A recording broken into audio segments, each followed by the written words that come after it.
Good evening students. તો છેલ્લા લેક્ચરની અંદર આપણે સામાન્ય રીતે જૈવઅણુ વિશે ચર્ચા કરેલી હતી અને એની અંદર કાર્બોહાઈડ્રેટ્સ જે છે શર્કરાઓ વિશેની વાત કરેલી. આજે આપણે આગળ વાત કરવાની છે. આજનો આપણો ટોપિક જે છે એ છે ન્યુક્લિક એસિડ.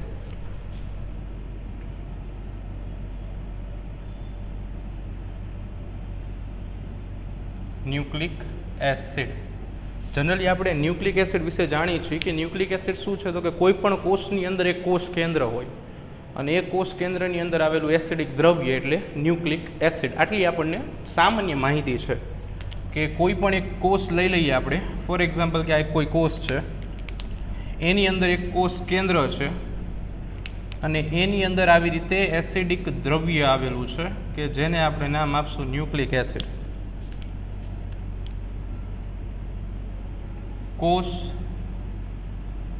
કોષ કેન્દ્ર અને આ રેડ કલરનું જે છે એ છે ન્યુક્લિક એસિડ. ન્યુક્લિક એસિડનો અર્થ જે મુજબ આપણે વાત કરી કે કેન્દ્રની અંદર આવેલું એસિડિક દ્રવ્ય એટલે ન્યુક્લિક એસિડ. બરાબર. તો ન્યુક્લિક એસિડ શું સૂચવે છે? કેન્દ્રમાં એટલે કે કોષ કેન્દ્રમાં આવેલું એસિડિક દ્રવ્ય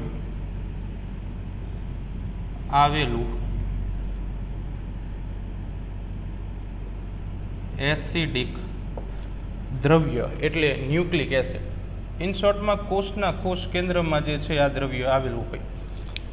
ન્યુક્લિક એસિડ વિશેની સૌપ્રથમ માહિતી જે છે એ ફિશર નામના વૈજ્ઞાનિક દ્વારા આપવામાં આવેલી હતી, પણ એમને શબ્દ ન્યુક્લિન વાપરેલો હતો. ન્યુક્લિક એસિડ શબ્દ વાપરેલો નહોતો. ત્યારબાદ બીજા એક વૈજ્ઞાનિક શ્રી આવ્યા જેમનું નામ હતું આલ્ટમેન. આલ્ટમેને શબ્દ વાપર્યો હતો ન્યુક્લિક એસિડ. એટલે આલ્ટમેનનું નામ આપણે ખાસ યાદ રાખશું કે આલ્ટમેન આ વૈજ્ઞાનિકનું નામ છે. આલ્ટમેને ન્યુક્લિક એસિડ શબ્દ આપ્યો.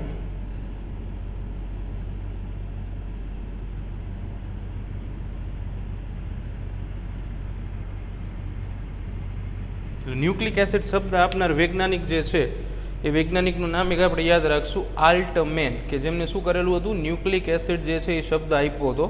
બીજી જે વાત કરી કે ભાઈ ફ્રીડરિચ મિશર હતા, એફ મિશર કહેવાય, ફ્રીડરિચ મિશર, આ વૈજ્ઞાનિક હતા. એમને ન્યુક્લિક એસિડની શોધ કરેલી હતી.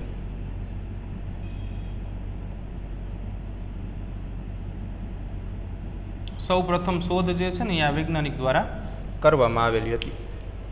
ન્યુક્લિક એસિડ એક પોલિમર છે અને એનો મોનોમર છે ન્યુક્લિયોટાઇડ્સ. આ એક શું છે? પોલિમર છે. અને દરેક પોલિમર હોય એનો શું હોય? એક મોનોમર હોય. એટલે એનો મોનોમર જે છે એ મોનોમરનું નામ છે ન્યુક્લિયોટાઇડ્સ. ન્યુક્લિયોટાઇડ એટલે કે ન્યુક્લિયોટાઇડ જે છે એનાથી ન્યુક્લિક એસિડ બને છે. જે મુજબ આપણે જાણીએ છીએ કે કોઈ પણ ન્યુક્લિયોટાઇડ જે છે, કોઈ પણ ન્યુક્લિયોટાઇડ, એ ન્યુક્લિયોટાઇડ 3 ઘટકોથી બનેલો છે: નાઇટ્રોજન બેઝ, પેન્ટોસ શર્કરા અને ફોસ્ફેટ સમૂહ, PO4-3 સમૂહ, અથવા એનું બીજું નામ આપણે જાણીએ છીએ ફોસ્ફેટ સમૂહ. આ જનરલ બેઝિક માહિતી હતી કે જે ન્યુક્લિક એસિડ માટે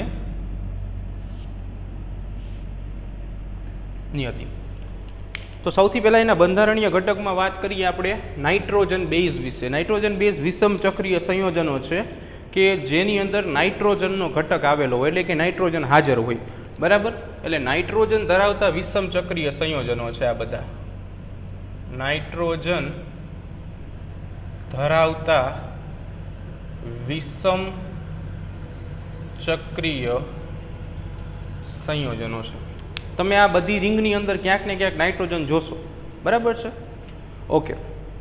તો 2 પ્રકારે નાઇટ્રોજન બેઝને ડિવાઈડ કર્યા છે આપણે: પિરિમિડિન પ્રકારના નાઇટ્રોજન બેઝ અને પ્યુરિન પ્રકારના નાઇટ્રોજન બેઝ. પિરિમિડિન પ્રકારના નાઇટ્રોજન બેઝ જે છે એને એક વલય અથવા તો એક રિંગ ધરાવતા નાઇટ્રોજન બેઝ કહેવાય. એક જ રિંગ હોય, સિંગલ રિંગ દેખાય છે બધાને. અને પ્યુરિન હોય ને એમાં 2 રિંગ હોય, ડબલ રિંગ હોય.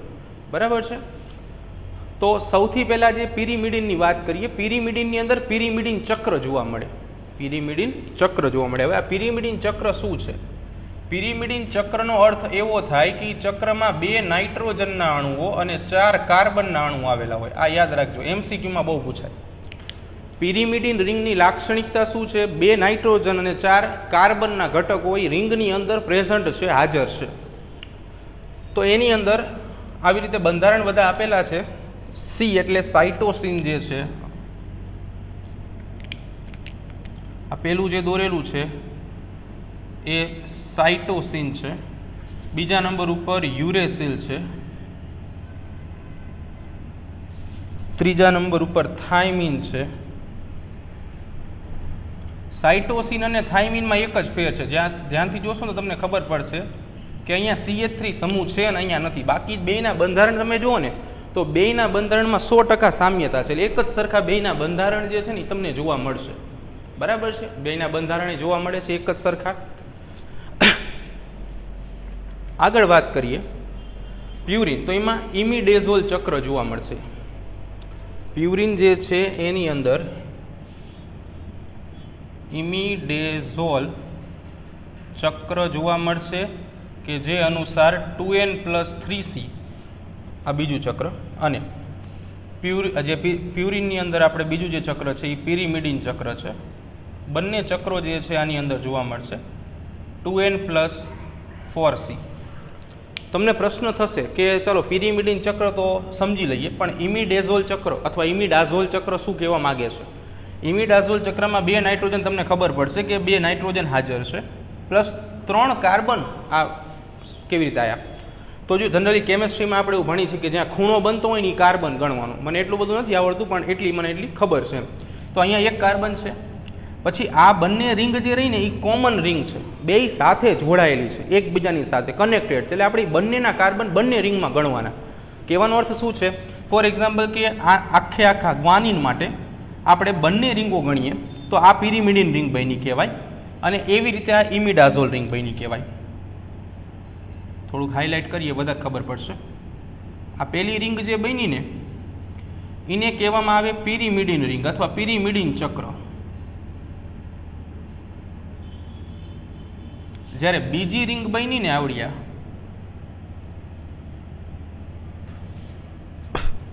આ બીજી રિંગને કહેવામાં આવે ઇમિડાઝોલ ચક્ર.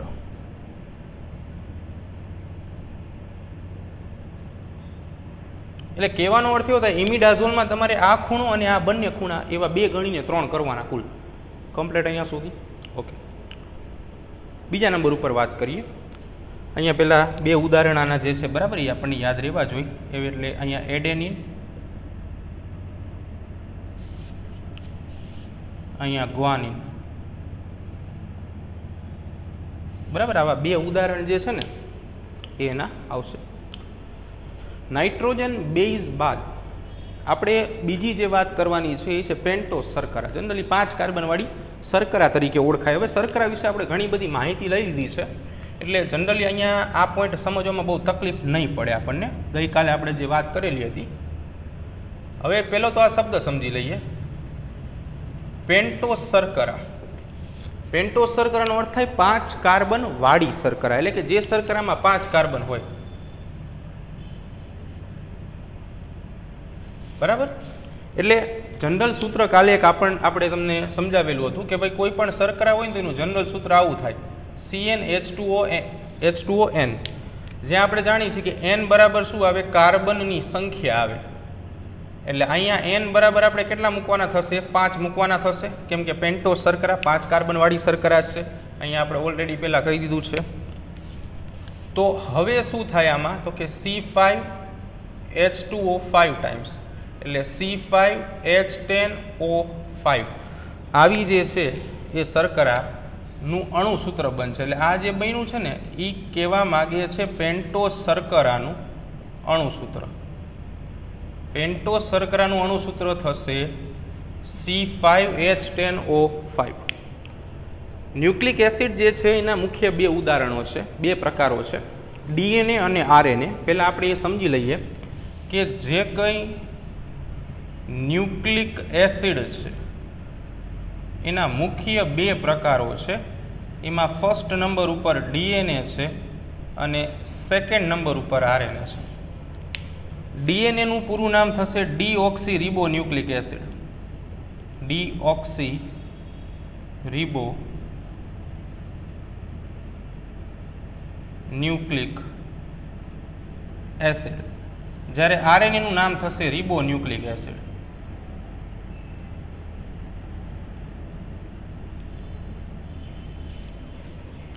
બરાબર.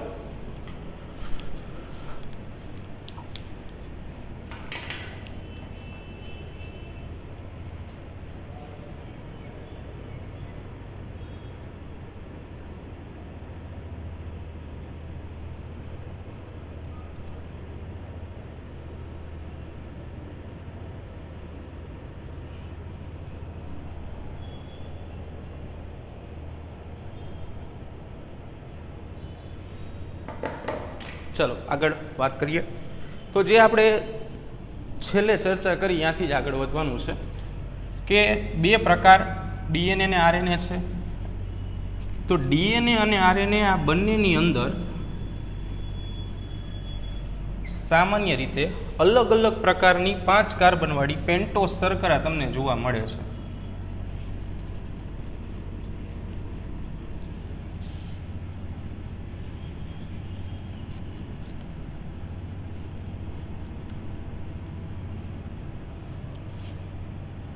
પેન્ટોસ શર્કરા વિશે વાત કરી છે આપણે. તો જનરલી ડીએનએ જે છે એટલે કે ડીઓક્સી રિબો ન્યુક્લિક એસિડ અને આરએનએ, તો સૌથી પહેલાં આપણે વાત કરીએ છીએ પેન્ટોસ શર્કરાની. તો વાત આપણે કરીએ આરએનએ અને ડીએનએમાં પેન્ટોસ શર્કરા. આરએનએ જે છે એની અંદર રિબોસ પ્રકારની પેન્ટોસ શર્કરા તમને જોવા મળશે.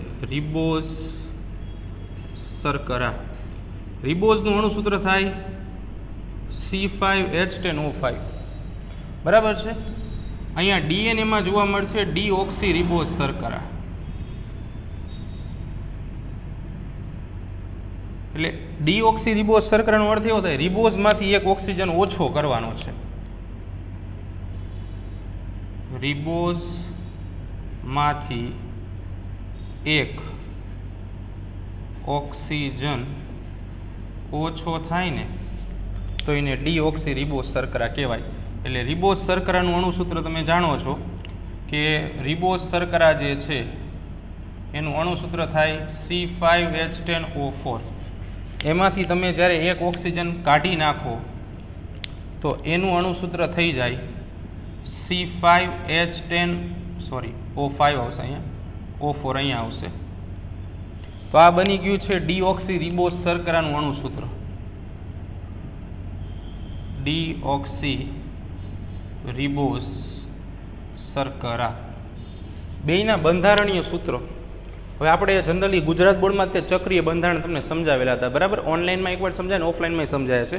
એટલે હું અહીંયા ડાયરેક્ટ બનાવું છું કે રિબોસ શર્કરા જે છે ને એ રિબોસ શર્કરા કંઈક આવું બંધારણ દર્શાવે. 5 ખૂણા હોય એમાં. બરાબર. અને વાત હવે આપણે ડીઓક્સીની પણ સાથે સાથે કરી નાખીએ.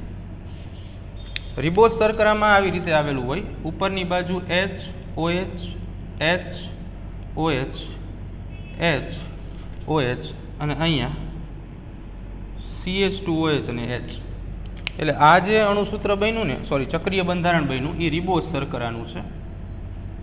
અહીંયા ડીઓક્સી રિબોસનું જ્યારે બનાવવું હોય ને તો આ બીજા નંબરનો જે કાર્બન છે ને એમાં OHની જગ્યાએ H તમારે ખાલી મૂકી દેવાનું એટલે તમારે એનું બંધારણ બની જશે HOH. જનરલી HOH એ થોડીક સ્માર્ટનેસ દેખાડવાની, ગોખવાની બધી જરૂરિયાત નથી. બરાબર.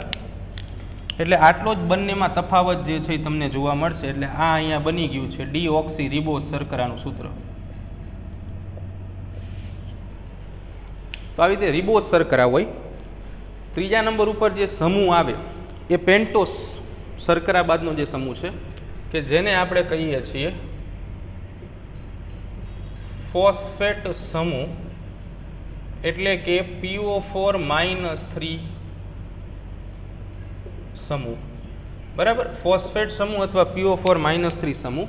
આ સમૂહ જે છે એ H3PO4 એટલે કે ફોસ્ફોરિક એસિડમાંથી ઉતરી આવે, ફોસ્ફોરિક એસિડમાંથી ઉતરી આવે. ફોસ્ફોરિક એસિડનું જે બંધારણીય સૂત્ર છે, સામાન્ય બંધારણ સૂત્ર શું છે ફોસ્ફોરિક એસિડનું? તો કે P ડબલ બોન્ડ O, બરાબર છે, OH OH OH.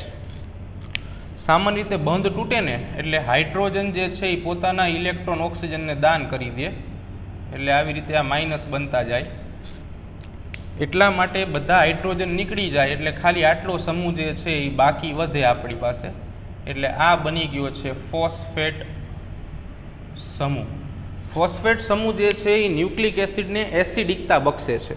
આ સમૂહના કારણે ન્યુક્લિક એસિડ જે છે એ એસિડિક પ્રકૃતિ ધરાવે, એટલે એસિડિક પ્રકૃતિ માટે જવાબદાર. બરાબર. હવે આખા ડીએનએની સામાન્ય કુંતલની માહિતી આપણે એક લેવાની છે. સામાન્ય બધી વાતો છે, અમુક પ્રશ્નો જે છે એમાંથી ઘણી વખત નીટમાં પૂછાઈ જતા હોય છે, એટલે આપણે એને એક વખત જોઈ લઈએ. મોસ્ટ ઓફ બધું ટેક્સ્ટબુકનું જ છે, પણ છતાં અમુક મુદ્દા જે છે એ કદાચ નવા હોય તો એને આપણે એકવાર ટેલી કરી લઈએ. તો ડીએનએની બેવડી કુંતલમય રચના હોય. બેવડી એટલે બે કુંતલ ધરાવે, જે આપણે જાણીએ છીએ. અહીંયા જે ભાગ હોય ને 5' કહી, નીચેના ભાગને 3' કહેતા હતા આપણે, બરાબર છે. બીજી એક આવી કુંતલ બને આવી રીતે, બરાબર.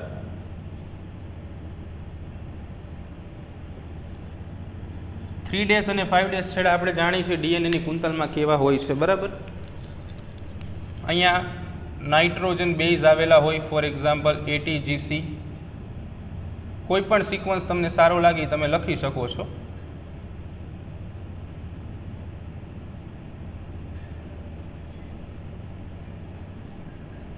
આવી રીતે, બરાબર. તો ડીએનએની જે કુંતલ છે એ ડીએનએની કુંતલ બેવડી કુંતલમય રચના છે. ડીએનએની બેવડી કુંતલ આ જે છે એની માહિતી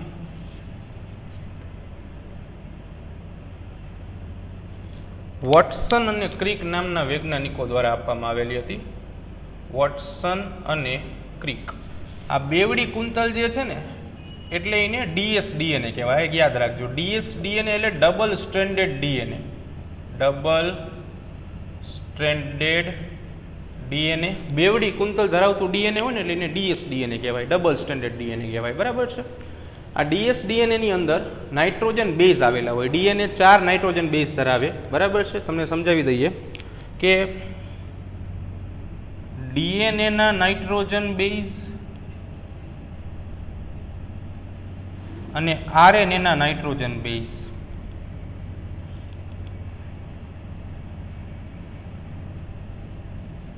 ડીએનએના નાઇટ્રોજન બેઝની અંદર એડેનિન, થાઇમિન, ગ્વાનિન અને સાઇટોસિનનો સમાવેશ થાય, જ્યારે આરએનએના નાઇટ્રોજન બેઝની અંદર એડેનિન, યુરેસિન, ગ્વાનિન અને સાઇટોસિનનો સમાવેશ થાય. તો ડીએનએ જે છે એની અંદર એ અને ટી, જ્યારે જી અને સી આવી રીતે હોય. એ અને ટી જે છે એ 2 હાઇડ્રોજન બંધથી જોડાય અને જી અને સી જે છે એ 3 હાઇડ્રોજન બંધથી જોડાય. બીજા નંબર ઉપર આવી રીતે બેઝ જે છે ને એ જોડમાં હોય, એટલે એને બેઝ પેર કહેવાય. નાઇટ્રોજન બેઝ જોડમાં હોય. જોડ એટલે આ એટીની જોડ જીસીની હોય, એટલે તેને શોર્ટમાં બેઝ પેર આવો શબ્દ વપરાય. ગુજરાતીમાં એને કહેવામાં આવે બેઝ યુગ્મ હોય. ત્રીજા નંબર ઉપર ચોથા નંબર ઉપર કુલ બેઝ પેરની સંખ્યા 10 હોય. 10ની સંખ્યામાં બેઝ પેર એની અંદર આવેલા હોય, બરાબર છે. ડીએનએ કુંતલની કુલ લંબાઈ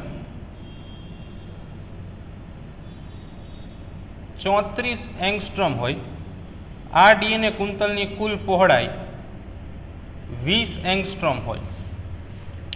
ખાસ વસ્તુ યાદ રાખવાની છે કે જ્યારે નાઇટ્રોજન બેઝની સંખ્યા વધે ને છોકરાઓ, એ સમયે ડીએનએની લંબાઈ વધે, પણ પહોળાઈમાં કોઈ ફેર પડે નહીં, બરાબર. આ બે માટે નાઇટ્રોજન બેઝની સંખ્યા વધતા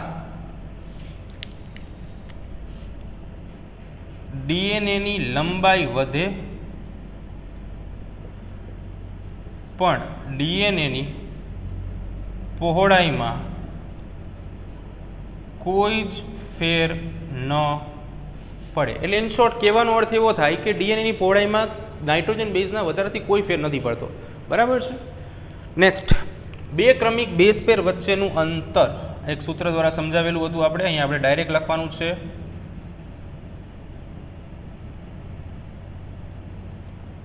.4 એંગસ્ટ્રોમ હોય છે અને બે ક્રમિક બેઝ વચ્ચેનો ખૂણો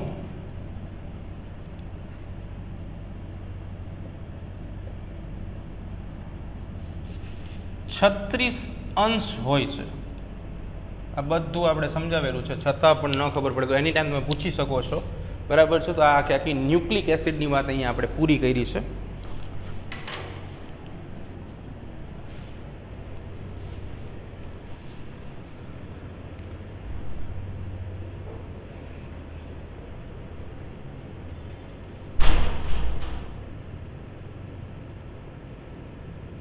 ઓકે, નેક્સ્ટ આગળ જવાનું છે આપણે.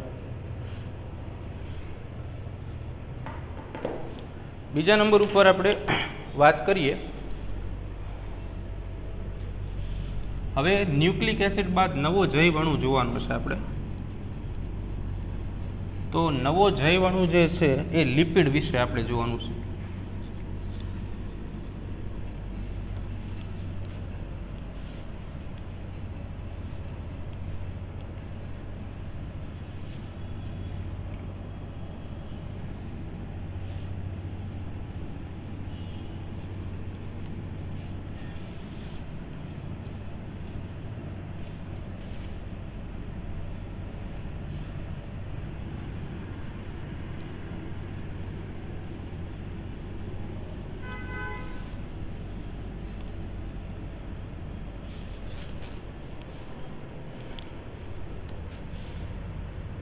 નવા જૈવઅણુ વિશે વાત કરીએ. લિપિડ વિશે વાત કરવાની છે આપણે.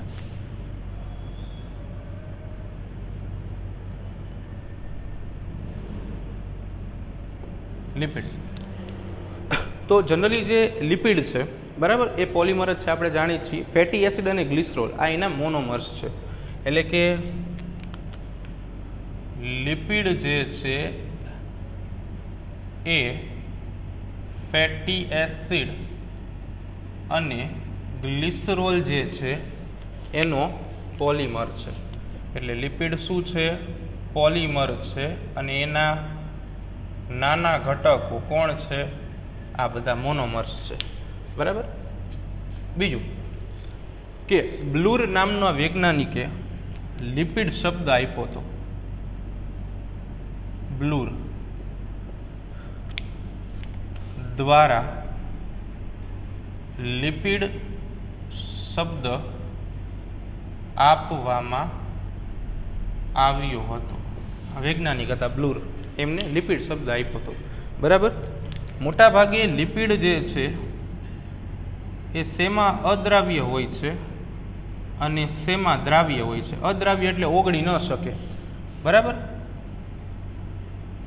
ઓગળી ન શકે. અને દ્રાવ્ય એટલે શેમાં એ ઓગળી શકે છે.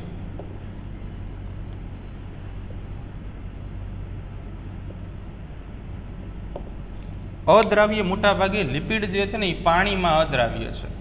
પણ બેન્ઝીન, ઇથર, ક્લોરોફોર્મ, ગરમ આલ્કોહોલ આ બધા એવા ઘટકો છે કે જેની અંદર લિપિડ આરામથી ઓગળી શકે છે. બરાબર છે. લિપિડ જે છે એની અંદર જે મુજબ વાત કરી ફેટી એસિડના બનેલા ઘટકો છે લિપિડ. બરાબર. એટલે ફેટી એસિડને બે કેટેગરીમાં આપણે ડિવાઈડ કરી છે, વિભાજિત કરી છે. ફેટી એસિડ એમાં પહેલા નંબર ઉપર આપણે વાત કરશું સંતૃપ્ત ફેટી એસિડ અને બીજા નંબર ઉપર આપણે વાત કરશું અસંતૃપ્ત ફેટી એસિડ. સંતૃપ્ત ફેટી એસિડમાં શું હોય કે કાર્બનની સંયોજકતા હાઇડ્રોજનથી સંતૃપ્ત થયેલી હોય. કાર્બનની સંયોજકતાઓ હાઇડ્રોજનથી સંતૃપ્ત થયેલ હોય. જ્યારે અહીંયા અસંતૃપ્તમાં શું હોય તો કે બધા કાર્બનની સંયોજકતાઓ હાઇડ્રોજનથી સંતૃપ્ત થયેલ હોતી નથી. બરાબર છે. ઉદાહરણો જોઈએ તો આમાં પામિટિક એસિડ અને સ્ટીઅરિક એસિડ આ બે જે છે ને એના ઉદાહરણો છે સંતૃપ્ત ફેટી એસિડના. ઓલિક એસિડ અને લિનોલિક એસિડ. ઓલિક એસિડ અને લિનોલિક એસિડ આ બે અસંતૃપ્ત ફેટી એસિડના ઉદાહરણો છે. બરાબર છે. બીજી વાત કરવાની છે અમુક લિપિડ જે છે એના વિશેના અમુક ઉદાહરણો.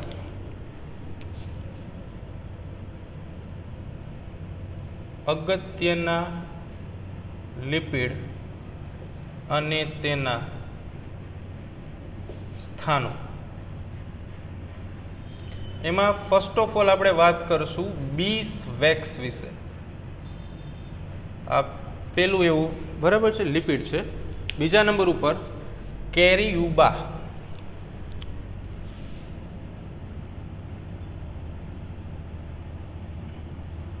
બધાના સ્થાન આપણે જોવાના છે. ત્રીજા નંબર ઉપર સ્પર્મેક્ટી.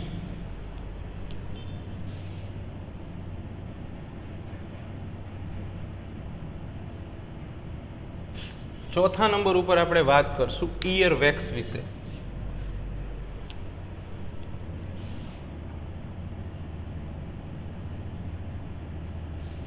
તો આ બધા એવા લિપિડના ઘટકો છે કે જે અગત્યના છે. ઘણી વખત સંતૃપ્ત અને અસંતૃપ્તમાં શું હોય, સંતૃપ્તમાં ક્યાંય તમને દ્વિબંધ કે ત્રિબંધ જોવા મળે નહીં. આવી રીતે ઘણી વખત એને વ્યાખ્યાયિત કરવામાં આવે છે. જ્યારે અસંતૃપ્તમાં એકાદો દ્વિબંધ અથવા તો એકાદો ત્રિબંધ જે છે ને એ તમને જોવા મળે છે.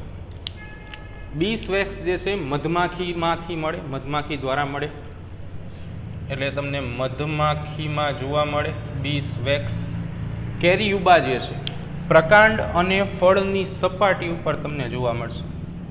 પ્રકાંડ અને ફળની સપાટી પર ઘણીવાર જોવા મળે. સ્પર્મેક્ટી જે છે એ વ્હેલ અને ડોલ્ફિન જેવી માછલીઓની ખોપરીમાં હોય. વ્હેલ અને ડોલ્ફિન જેવી માછલીઓની ખોપરીમાં હોય. ઇયરવેક્સ કાનનો મેલે કહેવાય, કાનનું મીણે કહેવાય ઘણીવાર. આ જે છે એ બાહ્ય કર્ણનળીમાં હોય. બરાબર, જે આપણે જોયેલું છે. તો આ બધી વાત સામાન્ય રીતે લિપિડની હતી કે લિપિડ જે છે કઈ કઈ રચનાઓ જે છે એ સામાન્ય રીતે ધરાવતા હોય છે. બરાબર, ઓકે. આગળ વાત કરીએ આપણે.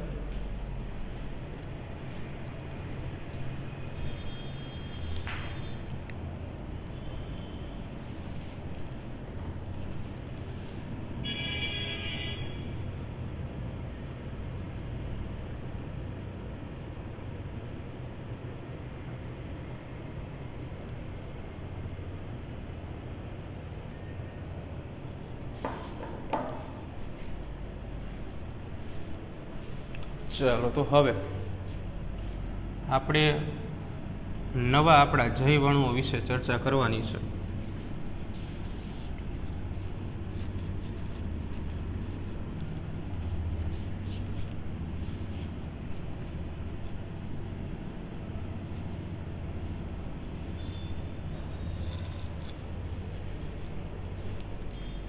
તો આગળ વાત કરીએ નવા જૈવઅણુઓની.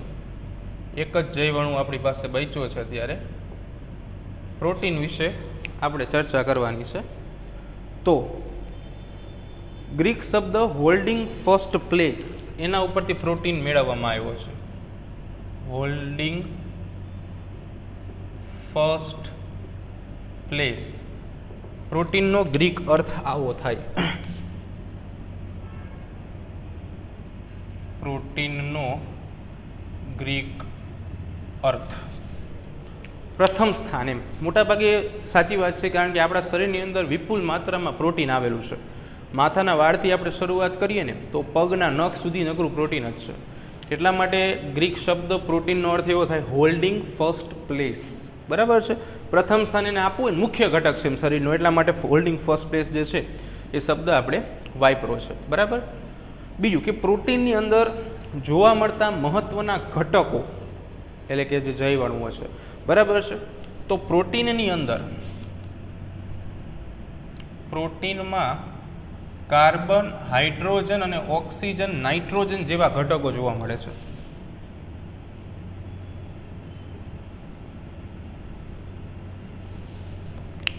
દરેક ઘટકો અગત્યના છે આપણા માટે. CHO અને N જેવા ઘટકો તમને પ્રોટીનની અંદર જોવા મળશે. સામાન્ય સજીવની અંદર સૌથી વધુ માત્રામાં પાણી હોય, આપણા બોડીની અંદર સૌથી વધુ માત્રામાં પાણી હોય. કાલે તમને કોષ્ટક લખાવી હતી, એની અંદર વાત કરી હતી કે પાણી પછી જો કોઈ જૈવઅણુઓ શરીરમાં સૌથી વધુ માત્રામાં છે તો એ પ્રોટીન છે. એટલે પાણી બાદ જોવા મળતું સૌથી વધુ માત્રાનું જૈવઅણુ એટલે કે માનવ શરીરમાં પ્રોટીન જે છે ને એ 7% શરૂ કરીને 14% જેટલું હશે. જે મુજબ આપણે જાણીએ છીએ કે પ્રોટીન જે છે એ એક મહાઅણુ છે અને એમિનો એસિડ જે છે એ એના સૂક્ષ્મ અણુઓ છે. એટલે કે પ્રોટીન જે છે એ એક પોલિમર છે અને એમિનો એસિડ જે છે એ એના મોનોમર છે. બરાબર છે. એમિનો એસિડ જે છે એનું વર્ગીકરણ આપણે એક જોવાનું છે. તો એમાં એમિનો એસિડનું વર્ગીકરણ બરાબર થોડુંક જુદું વર્ગીકરણ છે, ટેક્સ્ટબુકમાં નથી આપ્યું આપણને. અધ્રુવીય આર સમૂહ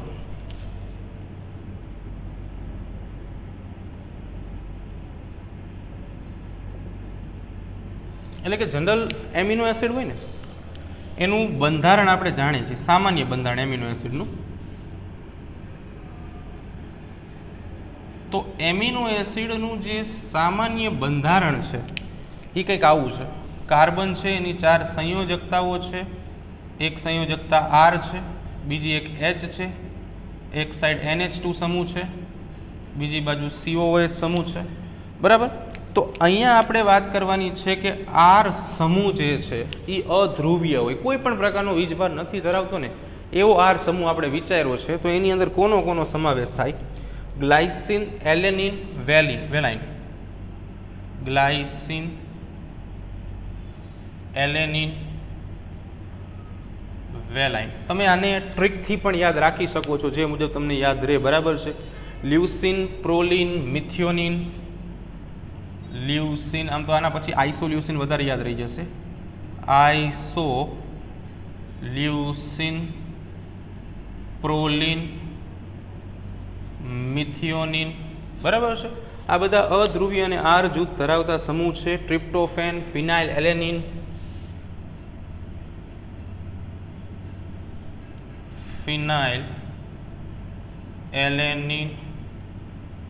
ટ્રિપ્ટોફેન બધા આર અધ્રુવીય આર સમૂહ ધરાવતા ઘટકો છે. બીજા નંબર ઉપર ધ્રુવીય પણ વીજભાર વિહીન આર સમૂહ એટલે કે એમિનો એસિડ ધ્રુવીય છે પણ આર સમૂહ જે છે એ વીજભાર રહિત છે. બરાબર છે. તો એની અંદર ઉદાહરણમાં જોઈએ સેરિન, થ્રિયોનિન, સિસ્ટીન. સેરિન, થ્રિયોનિન, સિસ્ટીન. આના સિવાય ટાયરોસિન, એસ્પાર્જિન અને ગ્લુટેમાઇન. ટાયરોસિન,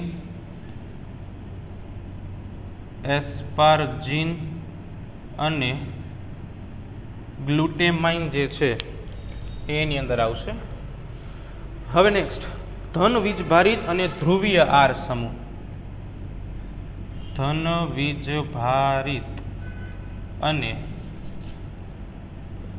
ધ્રુવીય આર સમૂહ જે છે એ જેની અંદર જોવા મળતા હોય એવા એમિનો એસિડ લાઇસિન, આર્જેનિન અને હિસ્ટીન. લાઇસિન, આર્જેનિન અને હિસ્ટીન જે છે એ આની અંદર આવશે. ચોથા નંબર ઉપર ઋણ વીજભારિત ધ્રુવીય આર સમૂહ અને ધ્રુવીય આર સમૂહ. એટલે એમિનો એસિડ ઉપર ઋણ વીજભાર હશે, પણ જે આર સમૂહ છે એ કેવો હશે? ધ્રુવીય હશે. તો એસ્પાર્ટિક એસિડ અને ગ્લુટામિક એસિડ. એસ્પાર્ટિક એસિડ અને ગ્લુટામિક એસિડ. આ જે કંઈ ધન વીજભારિત ઘટકો છે, આ બધા જ ઘટકો જે છે એ બેઝિક પ્રકારના એમિનો એસિડ છે, અને જે આ ઋણ વીજભારિત ઘટકો છે એ એસિડિક પ્રકારના એમિનો એસિડ છે. આ વસ્તુ યાદ રાખશું આપણે, બરાબર છે. પ્રોટીન કુલ 20 પ્રકારના હોય છે આપણા બોડીમાં. આ તો આપણે એક પ્રકારે વર્ગીકરણ કર્યું, હજી આપણે બીજા પ્રકારે પણ વર્ગીકરણ કરવાનું છે. માનવ શરીરમાં 20 પ્રકારના એમિનો એસિડ જોવા મળે છે. એમિનો એસિડ જોવા મળે છે, અને આ એમિનો એસિડનું વર્ગીકરણ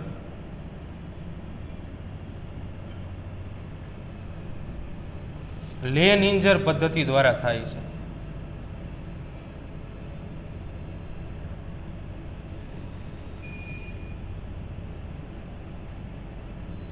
બરાબર. એક આ લેનિન્જર જે છે ને વૈજ્ઞાનિક હતા, એમને એક પદ્ધતિ આપેલી, એના દ્વારા હાલની તારીખમાં જે પ્રોટીન જે છે એના જે બંધારણીય ઘટક એમિનો એસિડ છે એનું વર્ગીકરણ જે છે એ કરવામાં આવે છે.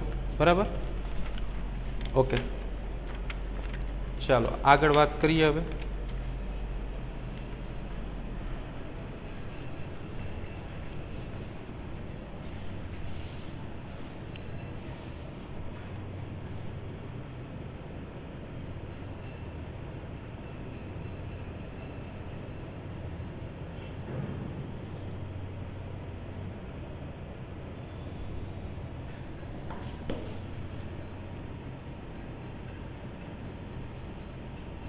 ચલો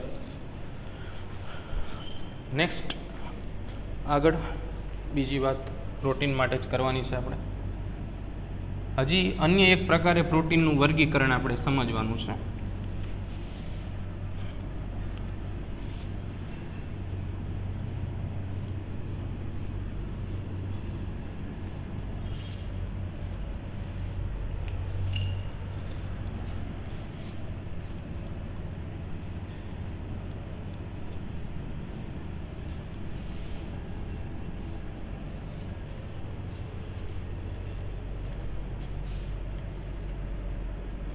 ચાલો, તો આવશ્યકતાના આધારે જે એમિનો એસિડ છે એના બીજા બે પ્રકારો આપણે સમજવાના છે, આવશ્યક અને બિન આવશ્યક એમિનો એસિડ્સ. બરાબર છે. આવશ્યકતાના આધારે વર્ગીકરણ. પહેલા નંબર ઉપર આપણે વાત કરશું બિન આવશ્યક એમિનો એસિડ. બિન આવશ્યક એમિનો એસિડ. અને બીજા નંબર ઉપર આપણે વાત કરશું આવશ્યક એમિનો એસિડ.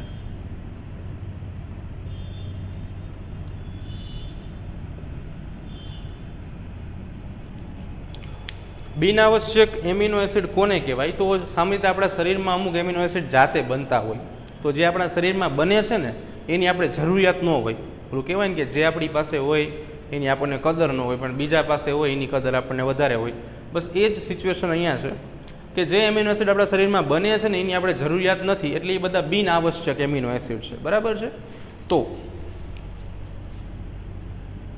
શરીરમાં બનતા એમિનો એસિડ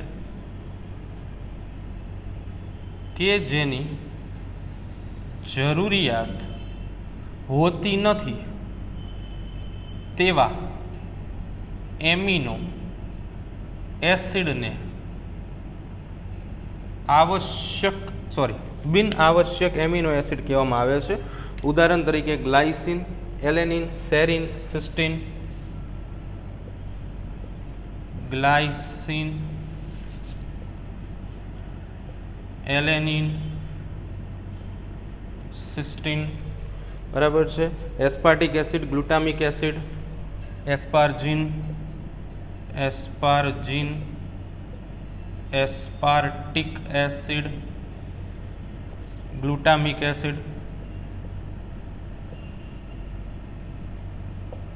બરાબર? સાથે સાથે ટાયરોસિન, પ્રોલિન, આ બધા એમિનો એસિડના નામ છે. તો આ બધા જે છે એ બિન આવશ્યક પ્રકારના એમિનો એસિડ છે. આવશ્યક એમિનો એસિડ કોને કહેવામાં આવે? તો કે જે એમિનો એસિડ શરીરમાં નથી બનતા આવા એમિનો એસિડને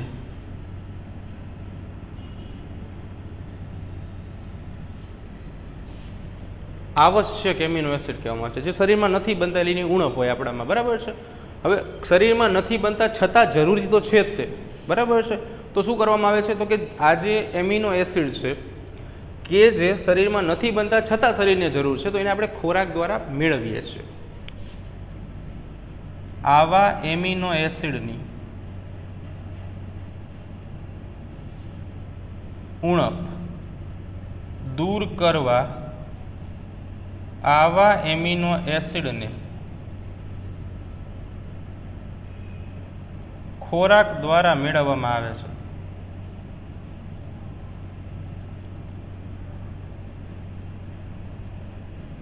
અહીંયા જે લખેલા છે ને, ઉદાહરણ નથી લખતો, પણ અહીંયા જે લખેલા છે ને એના સિવાયના એમિનો એસિડ્સ જે છે ને એ બધા આવશ્યક પ્રકારના એમિનો એસિડ સમૂહની અંદર જ આવે છે.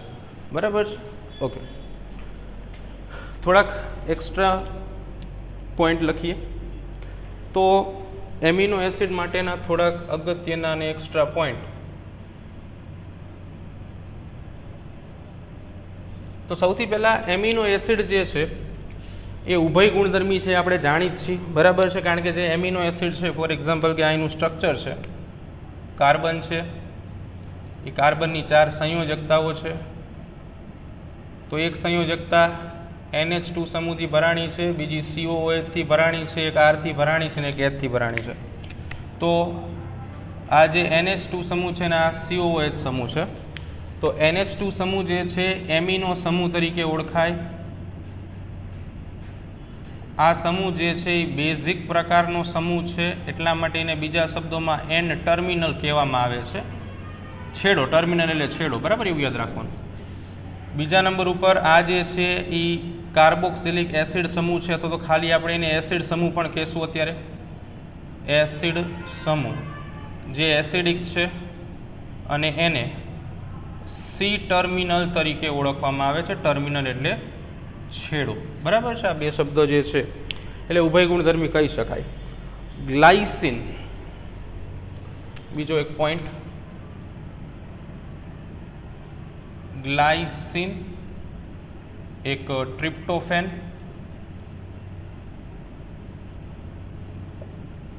ગ્લાયસિન સૌથી સરળ પ્રકારનો એમિનો એસિડ છે. આ સૌથી સરળ છે, સૌથી સરળ એમિનો એસિડ. અને ટ્રિપ્ટોફેન જે છે એ સૌથી જટિલ પ્રકારનો એમિનો એસિડ છે. બરાબર છે. ગ્લાયસિન અને ટ્રિપ્ટોફેનમાં આટલો ફેર છે. બીજું સિસ્ટીન અને મિથિયોનિન, આ બંને જે છે સલ્ફર ધરાવે. સિસ્ટીન અને મિથિયોનિન આ બંને સલ્ફર ધરાવતા એમિનો એસિડ છે. સલ્ફર ધરાવતા એમિનો એસિડ, બરાબર છે. બીજા નંબર ઉપર ફિનાઇલ એલેનિન, ટાયરોસિન અને ટ્રિપ્ટોફેન. ફિનાઇલ એલેનિન, ટાયરોસિન અને ટ્રિપ્ટોફેન આ ત્રણેય એરોમેટિક પ્રકારના એમિનો એસિડ છે. એટલે એમાં બેન્ઝીન વલય જોવા મળશે. બરાબર. બેન્ઝીન વિશે તમે કદાચ કેમિસ્ટ્રીમાં ભણી ગયા છો, નહીં ભણ્યા હોય તો હવે ભણશો. બરાબર. ઓકે. સેરિન અને થ્રિયોનિન. સેરિન અને થ્રિયોનિન આ બંને આલ્કોહોલિક એમિનો એસિડ છે. આલ્કોહોલિક એમિનો એસિડ છે. બરાબર છે. તો આ બધી જે કંઈ ચર્ચા જે છે આપણે કરી એમિનો એસિડ માટે હતી. બરાબર. ઓકે, ચાલો હવે આગળ વાત કરીએ.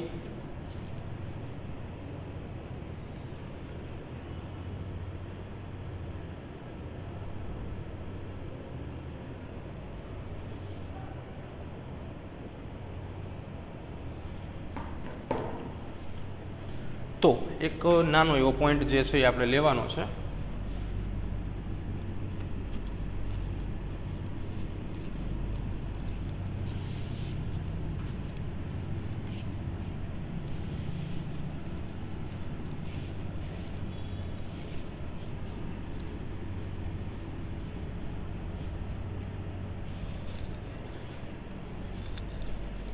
ચાલો, તો પ્રોટીનના પ્રકારો સમજવાના છે. શું સમજવાનું છે? પ્રોટીનના પ્રકારો. પ્રોટીનના પ્રકારો જોઈએ આપણે. સૌથી પહેલા નંબર ઉપર આપણે વાત કરીએ પ્રાથમિક પ્રોટીન વિશે. પ્રાથમિક પ્રોટીન. તો પ્રાથમિક પ્રોટીન જે છે એ રેખીય શૃંખલા ધરાવે. રેખીય શૃંખલા ધરાવે એટલે કે સીધી શૃંખલા. બરાબર. બીજા નંબર ઉપર આ જે એમિનો એસિડ અંદર આવેલા હોય એ પેપ્ટાઇડ બંધથી જોડાય. પેપ્ટાઇડ બંધ શું છે આપણે જાણીએ છીએ છોકરાઓ, કે પેપ્ટાઇડ બંધ જે છે એ પાસેના એમિનો એસિડ વચ્ચે જોવા મળે. પાસેના એમિનો એસિડ વચ્ચે જોવા મળે. બરાબર છે, આ પેપ્ટાઇડ બંધ. બીજા નંબર ઉપર કે આ જે પ્રાથમિક પ્રોટીન છે એ સૌથી વધુ અસ્થાયી છે, એટલે એનું સ્થાયિત્વ શૂન્ય છે. બરાબર છે. બીજા નંબર ઉપર દ્વિતીયક પ્રોટીનની વાત કરીએ આપણે. તો દ્વિતીયક પ્રોટીન જે છે એ કુંતલાકાર અને વળેલો હોય છે. કુંતલાકાર વળેલી રચના ધરાવે છે. તેમાં પેપ્ટાઇડ બંધ અને સાથે સાથે હાઇડ્રોજન બંધ જોવા મળે. હાઇડ્રોજન બંધ નબળો બંધ હોય. હાઇડ્રોજન બંધ આ બંધ જે છે એ થોડોક એવો નબળો હોય, વીક બોન્ડ હોય એટલા માટે. નેક્સ્ટ આગળ વાત કરીએ આપણે તો તૃતીયક રચના જે છે એટલે કે તૃતીયક પ્રોટીન જે છે એની વાત કરીએ.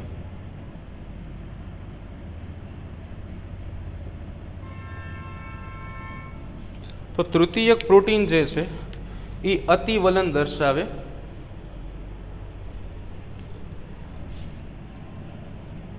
અતિવલન દર્શાવે એટલે વળી શકે ઇન શોર્ટમાં. બીજા નંબર ઉપર એ ગોલીય હોય એટલે કે ગોળાકાર હોય. ત્રીજા નંબર ઉપર આ જે છે એ પાણીમાં ઓગળી શકે એટલે પાણીમાં દ્રાવ્ય હોય. તૃતીય પ્રોટીનની લાક્ષણિકતા એવી છે કે ઘણા બધા પ્રકારના બંધ ધરાવે. તો કયા બંધ જોવા મળે છે એની યાદી અહીંયા આપણે લખી છે. બંધ કયા જોવા મળશે તો સૌથી પહેલાં પેપ્ટાઇડ, હાઇડ્રોજન, ડાયસલ્ફાઇડ, હાઇડ્રોફોબિક અને આયનિક બંધ જોવા મળે. પેપ્ટાઇડ બંધ, હાઇડ્રોજન બંધ, ડાયસલ્ફાઇડ બંધ,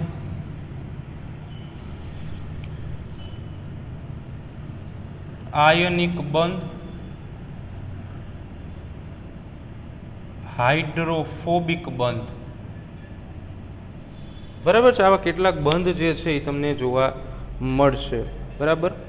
પેપ્ટાઇડ બંધ જે છે એ પ્રોટીનની અંદર આવેલો સૌથી મજબૂત બંધ છે. આ એક વસ્તુ યાદ રાખશું આપણે કે જે કંઈ આ પેપ્ટાઇડ બંધ છે એ પેપ્ટાઇડ બંધ પ્રોટીનની અંદર આવેલો સૌથી મજબૂત બંધ છે. પ્રોટીનમાં જોવા મળતો સૌથી મજબૂત બંધ. અને ડાયસલ્ફાઇડ બંધ જે છે એ પેપ્ટાઇડ પછીનો મજબૂત બંધ. પેપ્ટાઇડ બંધ પછીનો સૌથી મજબૂત બંધ. આયનિક બંધ, હાઇડ્રોફોબિક બંધ જે છે પાણી પ્રત્યે જે અપાકર્ષણની ભાવના છે બરાબર એમાં જોવા મળશે. ચાલો આગળ. ચતુર્થક તો એ જુદા જુદા બંધો ધરાવશે અને સમાન કે અસમાન પોલીપેપ્ટાઇડની શૃંખલાથી બનશે. ચતુર્થક પ્રોટીન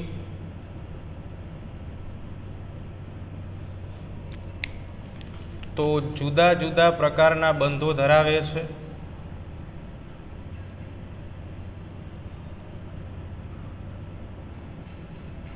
અને અલગ અલગ પોલીપેપ્ટાઇડ શૃંખલાઓ દ્વારા બને છે. જુદા જુદા બંધ એટલે આમાંથી કોઈ પણ બંધ જે છે એ પોતાની અનુકૂળતા ધરાવે જોવા મળે. બરાબર. એટલે સમાન કે અલગ અલગનો અર્થ એવો થાય સમાન પોલીપેપ્ટાઇડ શૃંખલા કે અસમાન પોલીપેપ્ટાઇડ શૃંખલાથી બને. સમાન કે અસમાન પોલીપેપ્ટાઇડ શૃંખલાથી બને. બરાબર છે. તો આજે આગળ બરાબર છે નથી જતા અહીંયા આપણે આજનો લેક્ચર પૂરો કરીશું. બાકીનું જે છે આપણે આવતીકાલે નેક્સ્ટ લેક્ચરમાં જોઈશું.